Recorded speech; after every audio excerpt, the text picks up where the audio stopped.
Bago po natin simulan, nagpapasalamat ako sa mga patuloy ninyong suporta sa ating channel. At kung di ka pa nakasubscribe, paki-click mo na ang subscribe button at bell icon para lagi kang update sa mga nilalabas ko na video at mag-iwan ng komento sa ibaba. Maraming salamat po. Sa pagpapatuloy, sinabi ni Yeon Song Choi na masyado siyang naging close sa mga hambog na halimaw. Ngunit sa palagay niya na inaasahan na niya ito pagkatapos ng 100 of years na pakikipagtalo sa kanila. Habang may tinitignan na isang bagay, ito ay isang hunter card, isang magical equipment na ibinigay kay Yeon Song Choi sa kanyang unang pagrehistro sa association.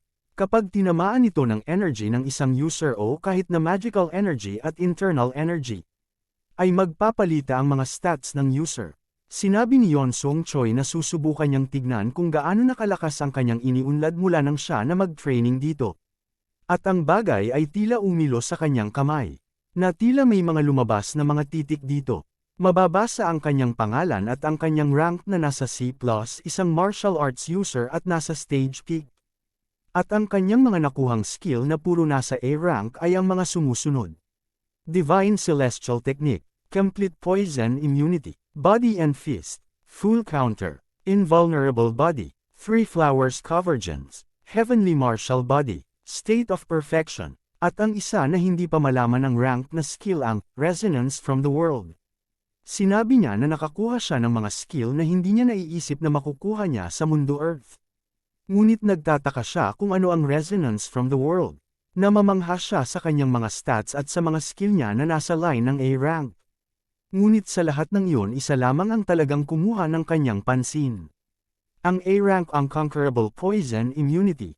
Sinabi ni Yeon Song Choi na kung aalalahanan niya ng mabuti, na kung saan una niya itong matutunan, ito ay isa lamang D-rank martial arts technique. Hindi pa siya nakakita ng isang skill na tumataas ang rank. Sa palagay naman niya na ito ay dapat lamang na maunawaan dahil nag-training siya ng hundreds, hindi thousands of years. Ang A-rank Unconquerable Poison Immunity ay ang pagtanggap ng katawan ng poison upang makuha ang skill na ito na may kakayahan na kontrolin ng poison, at ang inner strength ay tataas kapag ito ay nag-consume ng poison. At ang A-rank Body and Fist naman, ang punto kung saan maaari mong ilipat ng eksakto kung paano mo gusto. Ang A-rank Full Counter naman ay ang abilidad na ibalik ang pag-atake ng kalaban gaano man ito kalakas. A-rank Invulnerable Body naman ay gagawin ng iyong balak na mas matigas pa sa bakal at makakapagdepensa ito sa napakaraming pag-atake. Sinabi ni Yeon Song Choi na, sa pagkakaalam ko, sa termino kung ano ang mga kakayahan ko. A-rank Convergence of Three Flowers. Ito ay isang kasanayan na kahit si Yeon Song Choi ay narinig na niya sa mundo. Ang magic power at inner strength ng mga hunter na kanilang ginagamit sa kanilang skill. Kapag ang kalidad ng pinagmumulan ng mga kapangyarihang ito ay bumaba o humihina, maaari itong humantong sa pagkabigo ng kasanayan o mabawasan ang kapangyarihan ng skill. Sa kabaligtaran, kapag ang panloob na lakas ay malawak at dalisay, maaabot ng isa ang maalamat na tugatog kung saan namumulaklak ang tatlong bulaklak kapag nilinang mo ang iyong ki. Yun ay ang Convergence of Three Flowers. Pinagtaka naman ito ni Yeon Song at sinabing, kung tama ang kanyang pagkakaintindi, hindi ito ang mga skill na ibinibigay sa mga hunter na nakamaster na ng mga A-rank unique martial arts technique. Mga pamamaraan tulad ng isang Violet Dawn Divine Technique o ang Divine Tai Chi Techniques.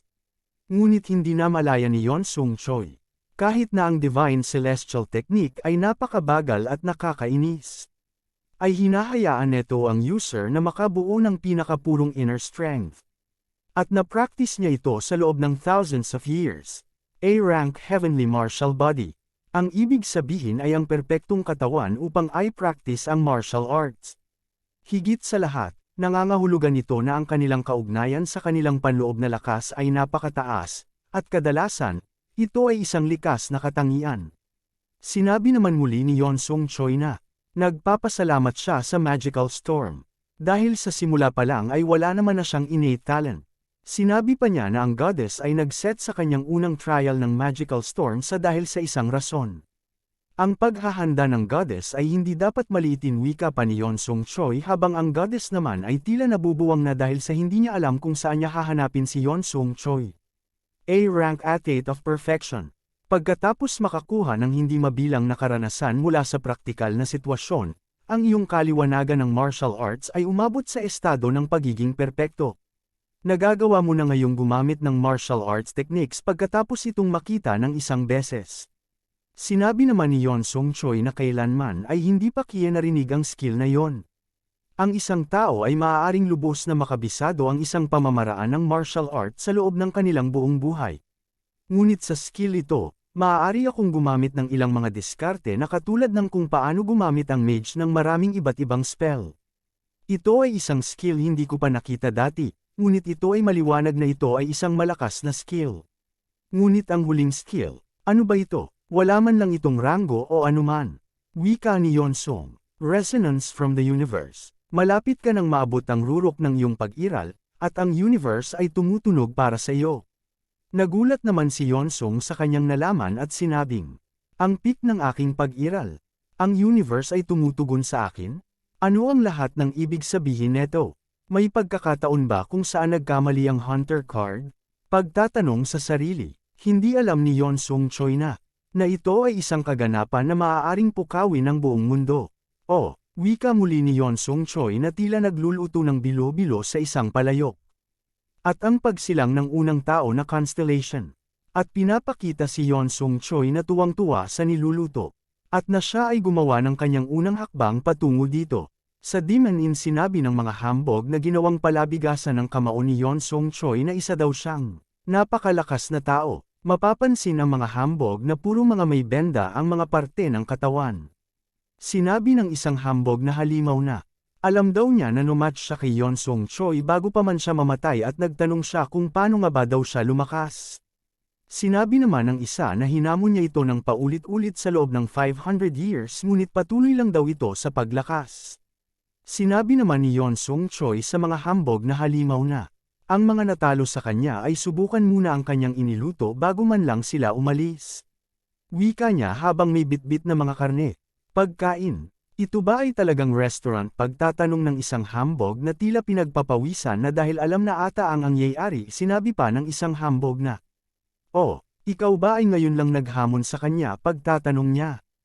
At sabay kinain ng hambog ang inihanda ni Yeon Sung at sinabing babawiin niya ang kanyang lakas at tatalunin siya sa susunod niyang paghaamon. Ang bagong recipe na iniluto ni Yeon Sung Choi ay ngayon ay daily routine na nila. Master cooking skill, patuloy na binabago ang menu. Sarap naman ang mga hambog at sinabing hindi lang daw sa pakikipaglaban magaling si Yeon Sung Choi. Ito kaya wika pa ni Yeon Sung Choi habang nag-abot ng tila hollow blocks tinapay. Sinabi naman ng isang hambog na ang bagay na yon ay kinakain lamang ng daw ng mga baboy. Sinabi naman ni Yeon Sung Choi na sa palagay niya ay hindi palagi siya nagtatagumpay. At bigla nagmura ang isang hambog na halimaw at sinabing nilason daw siya ni Yeon Sung Choi. Simpleng sinabi naman ni Yeon Sung Choi na sa palagay niya ang recipe niya ay hindi nagtagumpay. At tila meron naman siyang napansin at sinabi naman ng isa pang hambog na hindi na daw siya kakain ng ganun na bagay. Sabay napalingon si Yeon Sung Choi. At mapapansin ang kanyang mga inihandang mga putahe ay nakatapo na sa sahig. At may nagsabing isa daw siyang mandirigma na pumunta upang maghamon ng laban. Hindi daw siya isang bilanggo na pumunta dito upang ma-torture. At sinabing hindi daw siya makikisama sa kanyang mga pakana. Tinawag niya itong tao at hinamon niya ito ng square daw sila. Habang naglalakad at tinatapakan ang mga inihandang putahe ni Yeon Sung Choi. At bigla tila nabura ang ulo kasama na ang liig neto sa isa lamang suntok ni Yeon Sung Choi na tila impact pa lang ang tumama. Gulat naman ang dalawang hambog sa kanilang nasaksihan. Sinabi ni Yeon Sung Choi na bakit na lang daw na hindi nilang niya sinabi kung ayaw niya sa pagkain na kanyang iniluto. Ano ba ang palagay niya sa ginawa niya sa kanyang pagkain na inihanda? Sinabi pa niya na hindi na siya makakapasok sa lugar na iyon kahit na pagkatapos pa neto mabuhay muli. Sabay may ngiti sa mga labi na sinabi naman ni Yeon Sung Choi na patawad kung nakasaksi sila ng ganong pangyayari at sinabing ipagpatuloy na nila ang kanilang pagkain. Hindi naman na nag-atubili kumain ang mga hambog na kahit alam nilang ang pagkain ay may poison. Sinabi ng isa ng napakasarap daw ng pagkain, sinabi pa ng iba na para daw itong lasa ng isang noble na spirit. Sinabi pa ng isa na maaari daw niya itong italaga sa Dominator of Blood and War. Bilang isang alay, wow, ang tao ay meron talagang perpektong panlasa wika ng mga hambog na takot sa mga nasaksihan. Sinabi naman ni Yon Song Choi na ito daw at nakapagtataka dahil para sa kanya ay hindi daw ito masarap kaya ipapaubaya na niya sa kanila ang paghusga sa mga pagkain na yon. Tuwang-tuwa si Yon Song Choi na nagustuhan daw nila ang kanyang inihanda at sinabing ubusin daw ng mga hambog ang mga yon bago daw sila umalis. Habang ang dalawang hambog na ay miyak na ang isa at ang isa ay tila naduduwal pa. Pagkatapos kainin ng mga hambog na halimaw ang mga putahe na inihanda ni Yon Song Choi ay hindi na nagpakita pa ang mga hambog sa loob ng isang busan sa Demon Inn. Sinabi naman ni Yon Song Choi na may pagtataka na sa palagay daw niya na ang mga hambog na halimaw ay may mga iba't ibang uri ng panlasa. Sa pagkain, sinabi naman ng system na nag-eksperimento ka sa maraming iba't ibang mga recipe sa pamamagitan ng pagsubok sa mga sangkap ng pagkain sa Abyss. Nakuha mo ang C-rank skill Abyss Low Grade Cooking.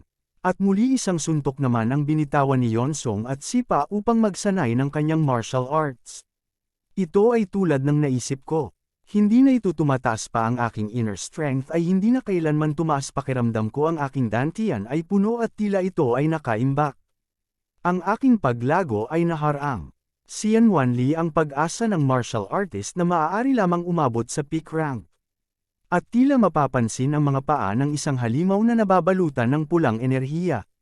Kahit na gusto ko pang mas lalong lumakas ay wala naman ang iba pa akong alam na isasanggunian. Walang martial artist na mas malakas sa akin. Kaya dapat kong malampasan ang hadlang na ito sa pamamagitan ng aking sarili. At tila papalapit na ang isang nilalang sa Demon Inn kung nasaan si Yon Song Choi. Habang sinasabi ni Yon Song Choi na, meron lamang siyang isang pamamaraan na kung gusto pa niya na mas lalo pang lumakas. Ito ay isang malakas na kalaban. Isang kalaban na mas malakas pa sa mga lokal na hambog na mga lesser demon. Kailangan ko ng totoong mabigat na kalaban na sa palagay ko mas malakas pa kesa sa akin. Wika ni Yon Song at bigla may nagtanong sa labas kung naruroon daw ba ang may-ari ng Demon Inn. Naagad naman nakakuha ng pansin ni Yon Song. Nagtanong naman si Yon Song Choi na naririto daw ba siya upang kumain at ito daw ay napakagandang timing. Dahil meron daw siyang isang mataas na kalidad na karne ngayon. Tinanong niya kung kukuha ba siya at ay siset na niya ang karne at rice bowl. At tila may napansin si Yon Song Choi. Makikita ang halimaw na may malalaking sungay na nakahud at sinabing. Susubukan daw niya ito. Hindi familiar si Yon Song Choi sa halimaw na ito dahil hindi pa niya ito kailanman nakita sa lugar na ito. Naging seryoso naman ang muka ni Yon Song Choi at itinuro ang mesa na kung saan maaari kumain ang halimaw. Ipinapasok niya ito bilang isang customer sa loob upang malaman niya ang mga abilidad neto. Sinabi ng demon o halimaw na nanggaling daw siya sa napakalayong lugar matapos marinig ang mga bali-balita. At inaasahan daw niya ang kakayahan ni Yon Song Choi. Pinagpawisan naman si Yon Song Choi at iniisip naman niya na at bilang master ng limitadong peak rank, malalaman niya kaagad na ang demon na ito ay hindi isang hambog, at mas malakas pa ito kaysa sa kanya. Ang kanyang magic power ay tila pinapakita na ang potential nito ay walang hangganan sa mga ibang uri ng mga demon. At napangiti si Yon Song Choi at sinabi sa isip na nakikita na niya na ito daw ay umpisa na naman ng bagong antas ng kanyang pagsisinay. At sa Demo Inn, ang menu sa araw na ito meat Dunberry without rice wika ni Yon Song. Subukan mo na ito wika pa ni Yon Song. Ngunit pinagmasdan lamang ito ng demon. Iniisip naman ni Yong Song na masasabi lang daw niya sa isang sulyap na ang nilalang na ito ay malakas, na mas malakas pa sa kanya. Makikitang naubos ng demon ang kanyang pagkain at nagpasalamat ito at sinabing.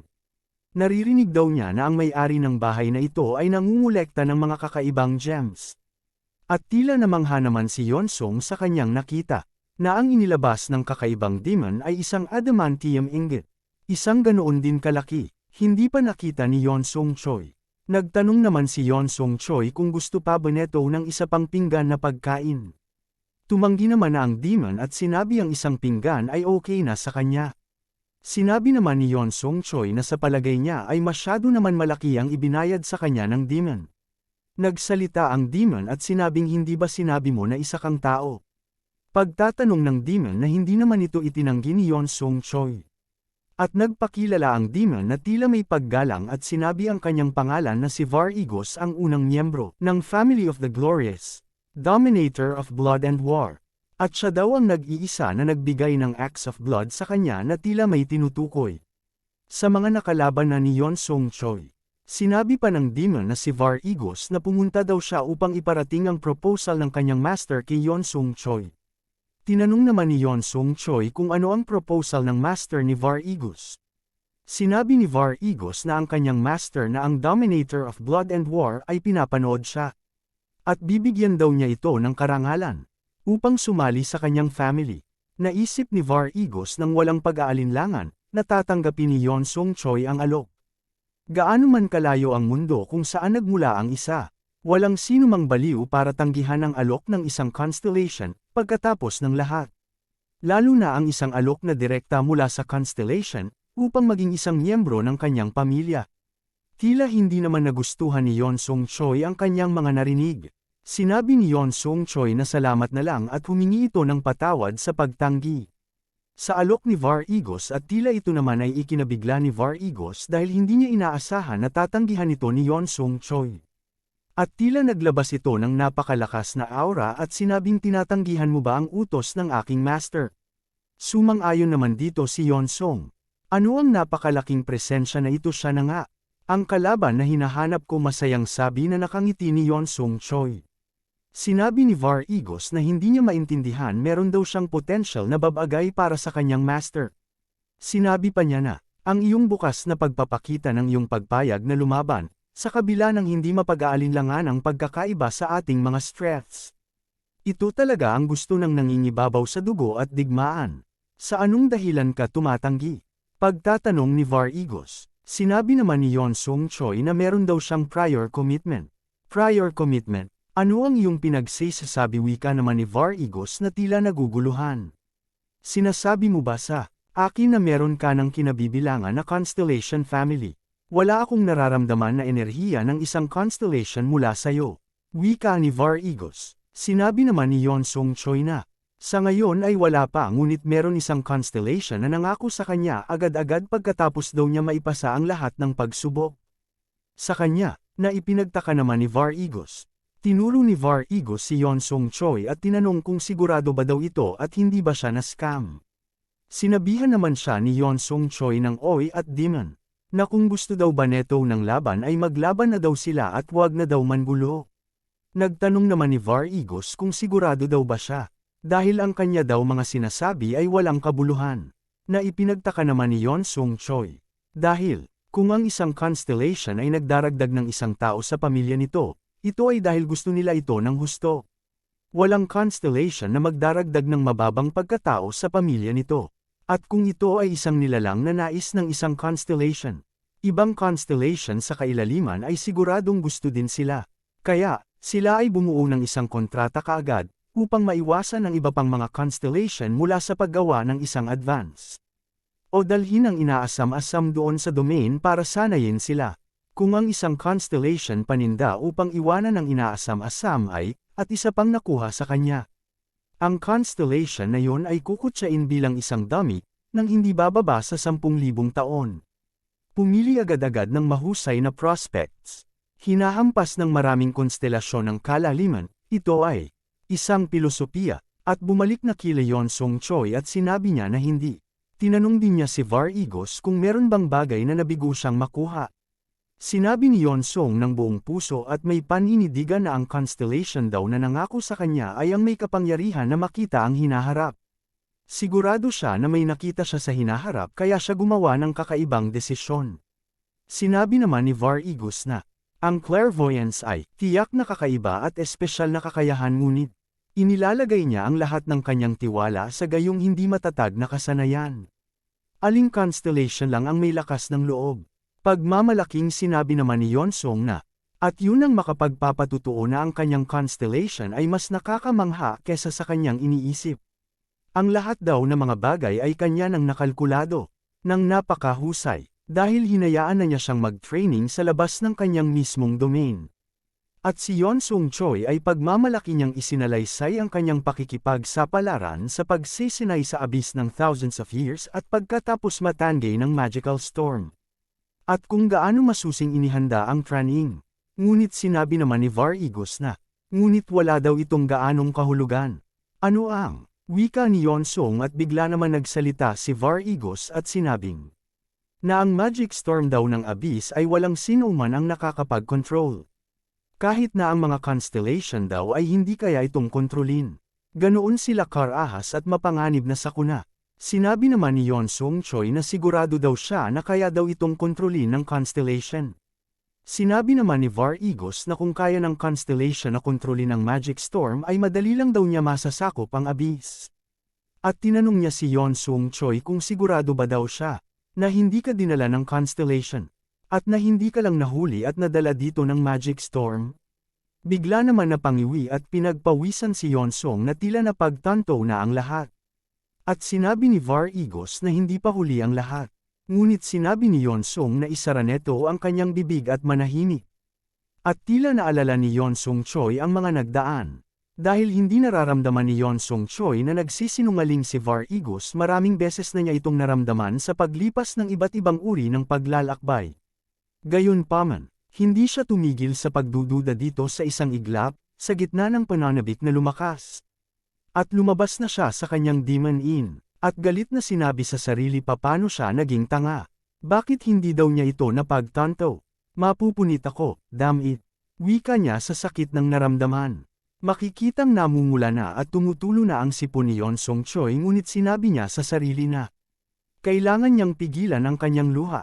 At ang bawat patak daw ng kanyang mga luha ay mga muscle at energy niya ang mawawala. Tumindig sa harap ni Var Igos si Yeon Sung Choi na nagpipigil ng damdamin. Sinabi naman ni Var Igos na, aalis daw ba siya at saan pupunta dahil tila ito ay nagmamadali. Sinabi naman ni Yeon Sung Choi na, nagkaroon ng pagbabago sa mga plano. Ngayon ay alam na niya na ito ay hindi ang training ground at kailangan na niya makarating sa mundo ng mabilisan. Masyado na siyang nagsayang ng thousands of years. Sinabi naman ni Var Igos na nakakahiya ngunit natatakot siya na hindi na makakalabas si Yeon Sung Choi sa domain ng Dominator. At bigla nagpakawala ng matinding puwersa si Var Igos. At inilabas na ni Var Igos ang kanyang totoong anyo. Siya ay nakareceive ng blessing mula sa Dominator if Blood and War. Nakakalungkot na kailangan ko wasakin ng isang gem na katulad mo, wika ni Verahos. At ito ang nagsagawa ng pag-atake. Ngunit huwag mag-alala, hindi ito para sa mapagbigay ko na master. Kung mamamatay ka ay kukunin ng iyong kaluluwa at muli kang bubuhayin, wika pa ni Var Igos habang si Yeon Sung naman ay umiiwas lang sa pag-atake. At sinabi naman ni Yeon Sung na huwag siya magsalita ng ganun, sabay isang suntok ang kanya isinagawa, ngunit nasalag naman ito ni Var Igos. Sinabi pa ni Yeon Sung na ayaw niyang manatili ng habang buhay sa lugar ito kasama ang mga hambog na halimaw at mga demon. Sinabi naman ni Var Igos kay Yeon Sung Choi na meron siyang unique na walking technique. At wala siya nararamdaman na kahit konting magic at mas mabilis pa daw gumalaw si Yeon Sung Choi kesa sa paggamit ng teleporting magic. Sinabi naman ni Yeon Sung Choi na ito ay ang Divine Celestial Technique. Kung saan, nakakapaglakad siya gamit ang internal strength. Celestial footwork. Tila naghanda naman ng isang malakas na pag-atake si Var Igos habang sinasabi kay Yeon Sung Choi na interesting, hindi na nakapagtataka na ang master ay magka-interest sa kanya. Ngunit wala ng oras ang dapat na masayang ihanda mo na ang iyong sarili upang batiin ang master, wika ni Var Igos. At ginamit na nga ni Var Igos ang skill na tinatawag na blood baptism na tila isang kulay dugo na usok. Dugo, hindi tipak ng mana? Mga pagtatanong sa sarili ni Yeon Sung Choi. Kaya niyang maglabas ng magic ng ganito? Nakakamangha. Hindi ako makakatagal dito kahit na meron akong invulnerable body skill, wika naman ni Yeon Sung. Sinabi naman ni Var Igos na tapusin na nila ito at umalis na ang Dominator of Blood and War ay hinihintay ka na. Habang makikita naman si Yeon Sung Choi na tila pinalilibutan ng blood baptism. Ang buhos ng ulan ng dark red mana ay tinutunaw at winawasak ang kahit na anong bagay na madampian nito. Ito ang kinkitang skill na may napakalakas na magic power no Var Igos. Ito ay ibang level kumpara sa mga ibang tao na magician. Sinabi naman ng system na ang body and fist ay nagpapalakas ng kanyang pandama. Ang Heavenly Martial Body naman na skill ay pinapaliit ang paggamit sa inner strength. At ang Three Flowers Convergence ay pinapataas ang epekto ng kanyang martial arts techniques. Ang maingay na warning ng Divine Celestial Technique. Ang warnings ay hindi naman magpapakita kung hindi siya nalalagay sa ganitong panganib. Gayunpaman, kapag siya ay nakakaharap ng hindi kapanipaniwalang lakas ng kalaban, ang pag-iisip ni Yonsung Choi ay nagiging matatag. Ang kahihiyan at komplikado mula sa pag-iisip na siya ay nag-aksaya ng kanyang oras dahil sa kanyang sariling hindi pagkakaunawaan. Ay matagal nang nawala, at iginalaw ni Yonsung ang kanyang dalawang kamay. At nag-concentrate at sinabi sa sarili na kaya niya ito. Na tila pareho lang daw ito nang siya ay mahuli ng magical storm. Ang pinakaimportante ay ang bilis ngunit pakiramdaman ang daloy. At tila, nakapikit si Yonsung Choi habang iniiwas-iwasan ang blood baptism na skill ni Var-Igus. Sinabi ng system na ang rank ng martial arts ni Yonsung Choi ay tumaas. At naabot na niya ang rank ng Phantom Footwork at natutunan niya ang isang S-rank na skill na Phantom Footwork. Isang hakbang na teknik na hinahayaan siya na makakilos sa isang lugar na instant na hindi mo maiisip. Sumigaw naman si Var-Igus at namamangha sa nakita dahil naiwasan ni Yonsung Choi ang blood of baptism. Sinabi pa niya na, at naisip ko, na ang martial arts ay isang bagay na mahihina lamang ang pagsasanay. Yonsung Choi, hinayaan mo ako na wala ng pagpipilian ngunit binibigay ko sa iyo ang aking respeto. Ang pangunahing skill sa Abyss ay ang magic. Ang magic skill ay ginagamitan ng mana. Ang mga gumagamit ng magic ay nakakahiram ng walang hanggan na mana sa kanyang paligid.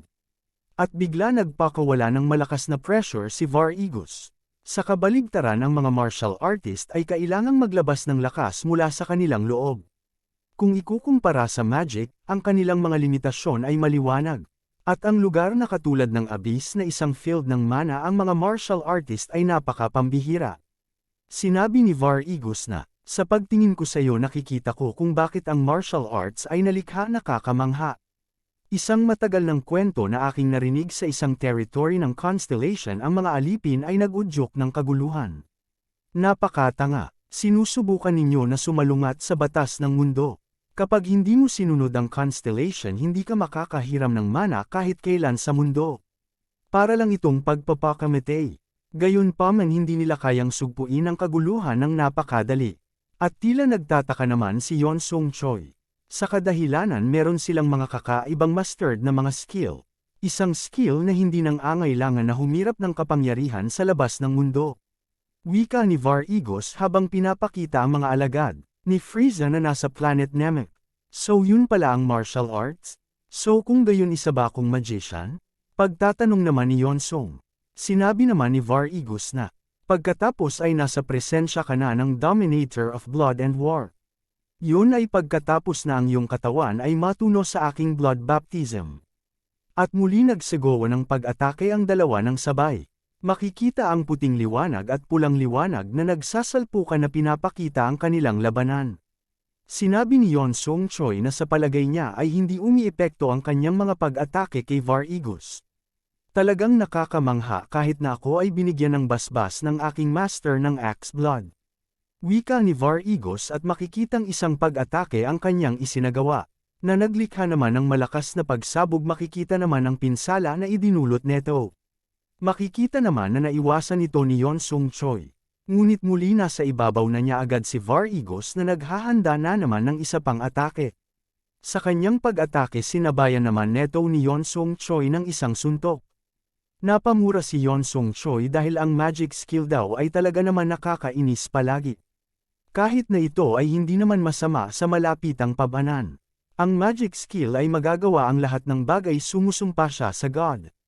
Habang makikita si Var-Igus na nakatayo sa harapan ni Yonsung Choi.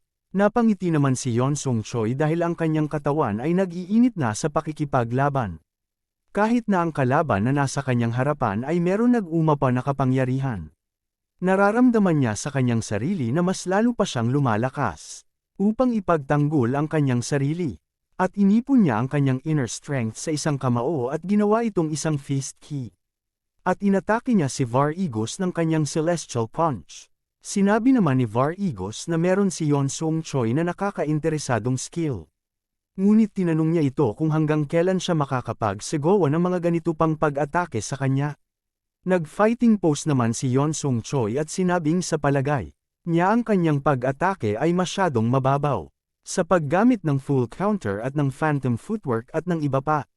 Kaya niyang iwasan ang mga pag-atake.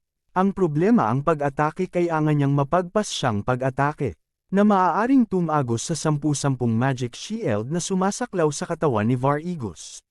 Sinabi sa isip ni Yeon Sung Choi, ang Fist Ki ay isang uri ng energy na nabubuo sa kanyang inner strength.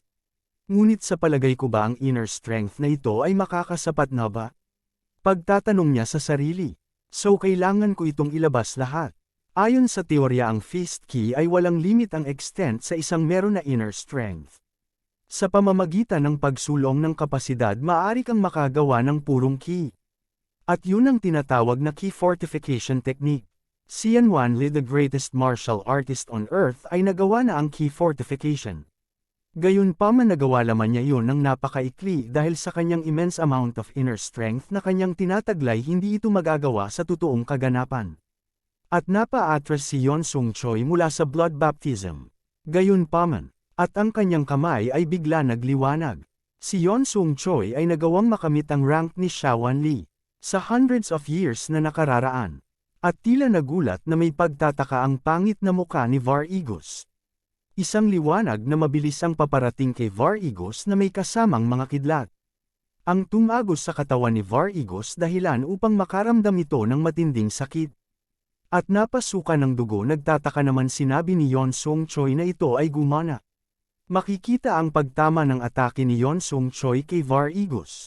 At si Yeon Sung Choi na nakatayo at sinabi ng system na ang shield ng blood magic ay nawasak na at ang blessing ng master ni Var-Igos ay nawasak na rin, gayon din ang advanced na magic shield ay wasak din. Sumigaw naman na may pagtatanag si Var-Igos kung ano daw ang liwanag na yon. Sinabi naman ni Yeon Sung Choi sa sarili na totoong gumana ito, ngunit kung susubukan kong muli gawin ang fortified ki ng ganito, ang aking inner strength ay mawawala ng agaran, wika ni Yeon Sung Choi, habang si Var-Igos naman ay tila hindi naman ininda ang pag-atake neto.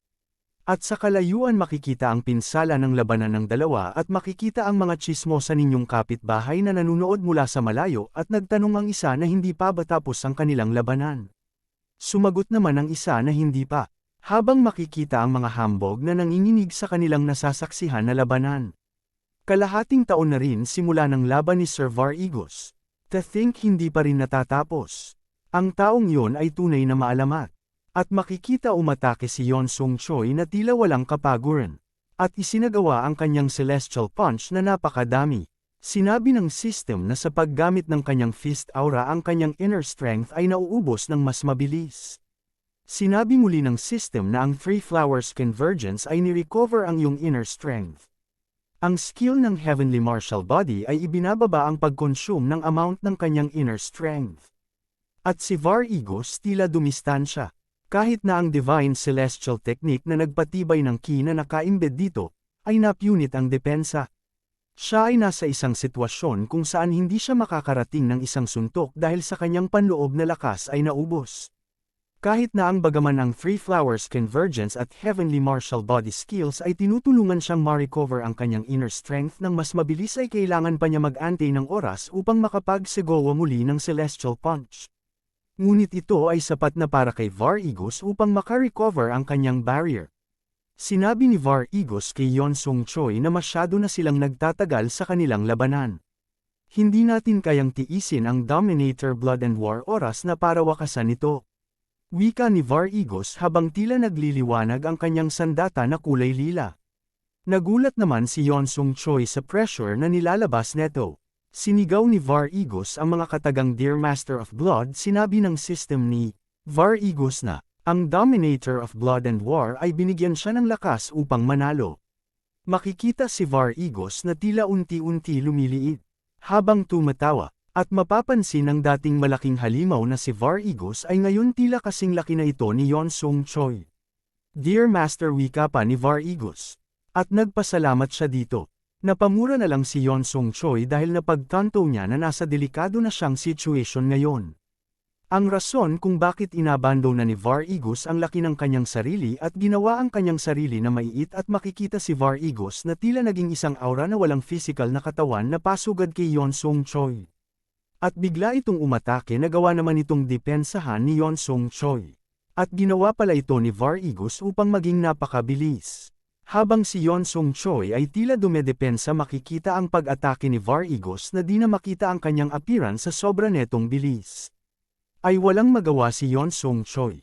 At biglang aatake si Var Igos mula sa likod ni Yeon Sung Choi ngunit agad naman itong napansin ni Yeon Sung Choi. At ito ay kanyang nadepensahan. Sinabi ng system na ang kanyang invulnerable body ay nagsisimula ng mawasak. Upang ito ay ma-recover ay kailangan niya ng oras. Iniisip ni Yeon Sung Choi na kung mawawala siya sa kanyang focus ay mamamatay na siya. Ito ay napakahirap na labanan sa ngayon ay hindi na siya makapagbigay ng magandang opening na pag-atake. Habang makikita ang tumatawang demonyo na si Var Igos. At muli nag-concentrate si Yeon Sung Choi simula nang siya ay mapadpad sa abyss hanggang sa ngayon. Hindi pa ganap na inalis ni Yeon Sung Choi ang panloob na lakas ng kanyang dantian. Na kung saan ang abyss na kung saan siya naroroon ang mga kalaban na dumarating upang makita siya. Ubusin lahat ang iyong inner strength sa ganitong lugar ay tila isang natural lamang na pagpapakamatay. At makikitang sumugod na si Var Igos at si Yeon Sung Choi ay nananatiling nakatayo. Sa mabili na paglapit ni Var Igos. Ngunit ngayon, sa pagpili sa pagitan ng mabuhay na may kapangyarihan at lumaban. O ibuhos na ang lahat. At makikita ang seryosong muka ni Yeon Sung Choi. Ano ang mangyayari sa mga susunod na mangyayari ito ay hindi mahuhulaan.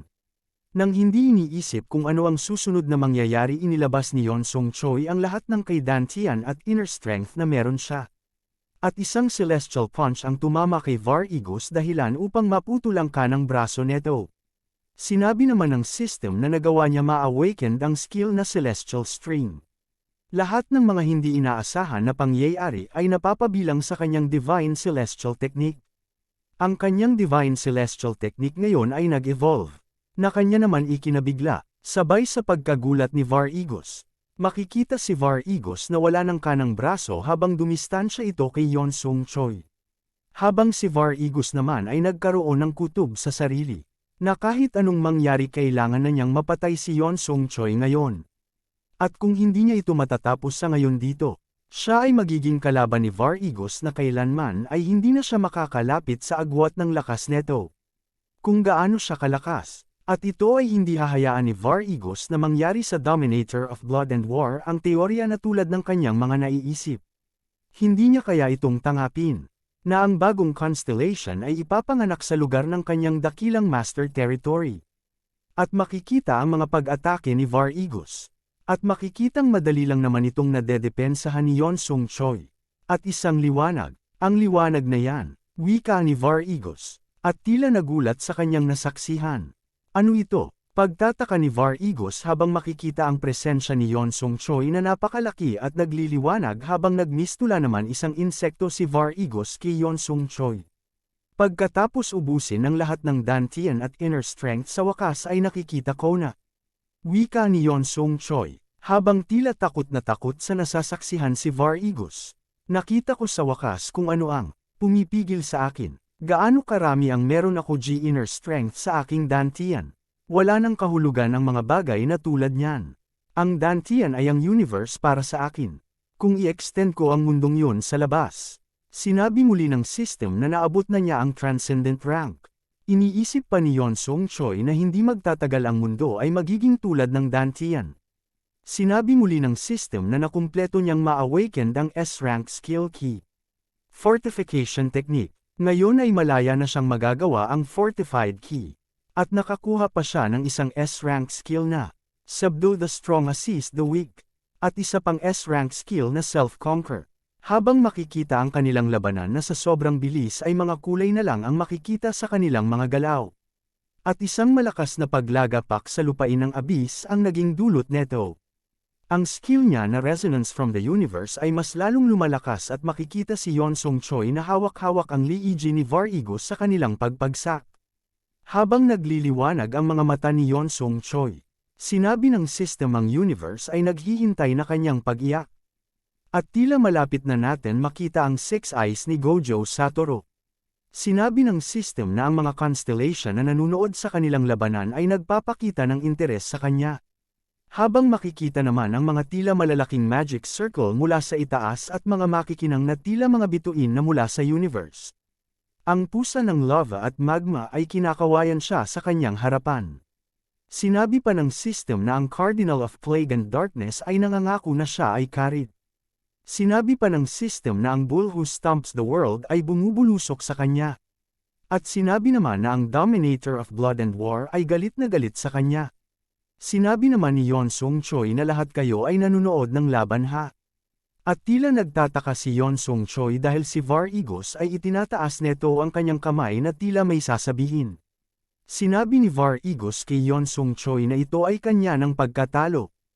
Habang makikita ang kalangitan na nagliliwanag sa mga tila bituin at mga magic circle. Napahinto si Yeon Sung Choi at nagtataka sa kanyang mga narinig. At bigla pinahayag ng system na siya ay nagtagumpay sa labanan laban sa maluwalhating Var Igos, ang tumanggap ng Axe Blood. Nakakuha siya ng kapangyarihan mula sa universe sa pamamagitan ng epekto ng self-conquer. At tinawag naman siya ng Var Igos. Ikaw ay may karapatan kang tanggihan ang alok ng aking Panginoon. Wika ni Var Igos kay Yeon Sung Choi habang ito ay nakabulagta sa lupa. Nagpasalamat naman si Yeon Sung Choi sa sinabi ni Var Igos. Nagpahayag muli si Var Igos na makinig siya sa kanya. Hindi niya alam kung sino ang constellation na gumawa ng alok kay Yeon Sung Choi. Ngunit ngayon, hindi mo na kailangan pang tumanggap ng mga alok sa mga ibang constellation. Wika ni Var Igos na ipinagtaka ni Yeon Sung Choi. Sinabi pa ni Var Igos na magpalakas pa siya, hanggang sa kahit na ang mga constellation ay hindi siya titignan ng mababa. Ukitin mo ang iyong pangalan sa history ng Abyss. Sinasabi ko na gawin mong isang constellation ng iyong sarili, wika ni Var Igos kay Yeon Sung Choi. At tila napag-naisip naman ito ni Yeon Sung Choi. Habang tila si Var Igos ay wala nang magawa pa, sinabi sa sarili ni Yeon Sung Choi na, magiging constellation, ako, sige, wika ni Yeon Sung Choi. Gagawin ko ang iyong sinabi. Nakakamanghang tao, wika naman ni Var Igos. Binangit ni Yeon Sung Choi ang kanyang pangalan kay Var Igos at tumugon naman si Var Igos na umaasa siya na magagawa niya ito. Sa araw na maglalaban silang muli, sinabi ni Yeon Sung Choi na siguradong babalik si Var Igos. Pagkatapos ng lahat kailangan kitang bayaran, wika ni Yeon Sung Choi habang nakatingin sa itaas at iniisip ang pagiging isang constellation. Ang totoong peak stage, the zenith, kung saan isinasama ng isang tao ang mundo sa loob ng isang sarili. Nang maabot na ang level na iyon, nagsimulang maramdaman ni Yeon Sung Choi ang mga bagay na hindi niya nagagawa noon. At isang malakas na liwanag mula sa itaas, kasama ang pressure ng mga titig ng constellation na nakatingin sa kanya. At makikita ang kakaibang berdeng mata, at dilaw na mata, na tila may hepa, at makikita ang mga iba't ibang uri ng mga kulay ng mga mata ng mga adik na tila natokwang na.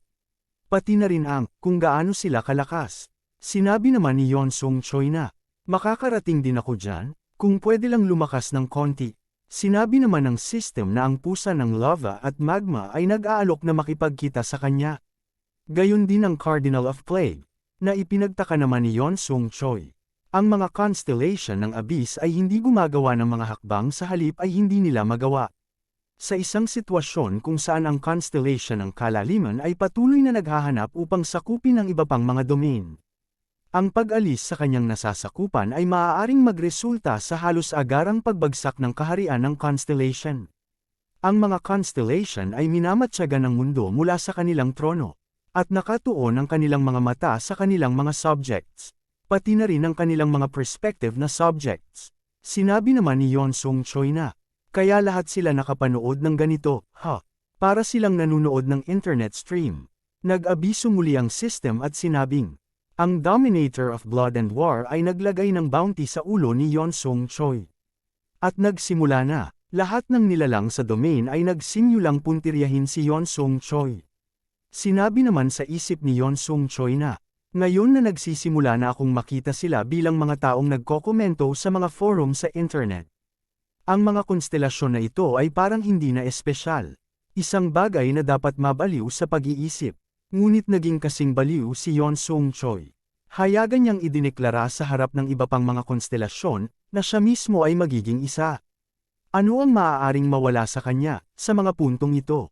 At tila naalala niya ang mga panahon nang nasa Earth pa siya.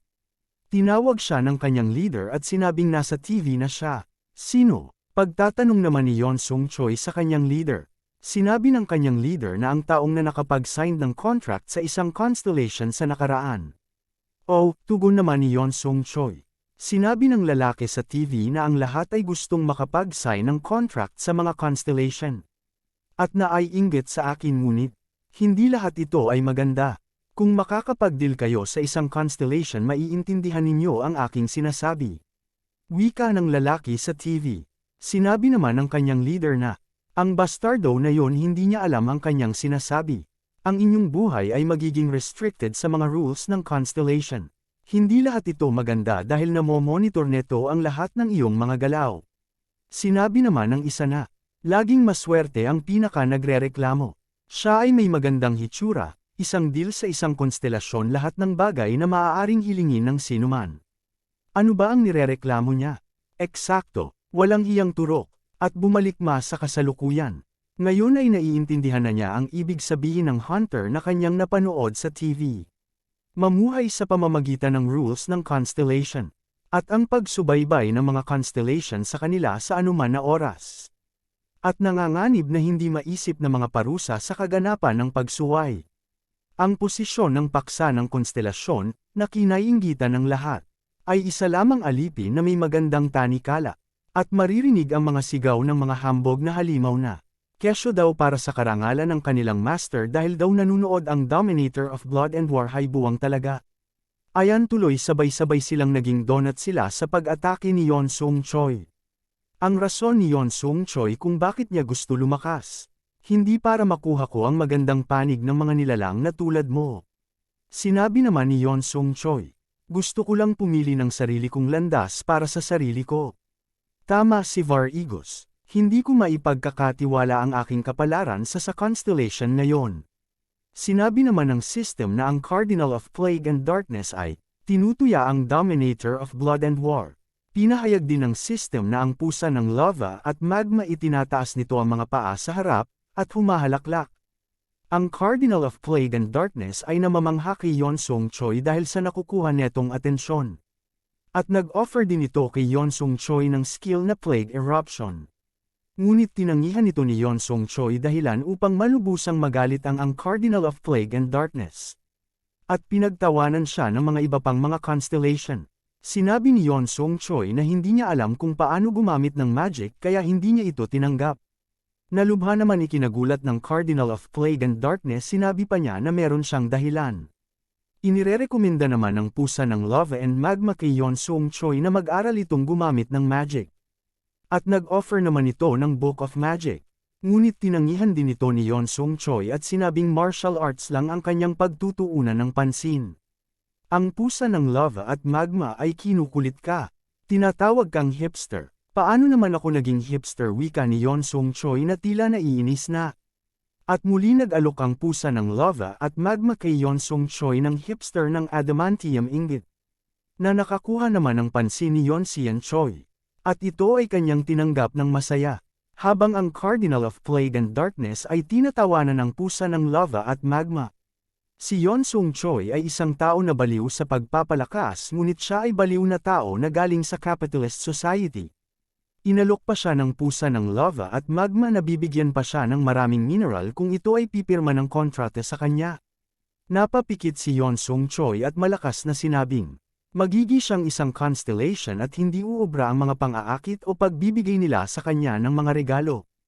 Ay pinahiwatig naman ng system na ang pusa ng lava at magma ay inialog neto ang kanyang ulo. Sinabi pa ng system na, ito ang dahilan kung bakit hindi mo ma-ideal ito sa pamamagitan ng hipsters.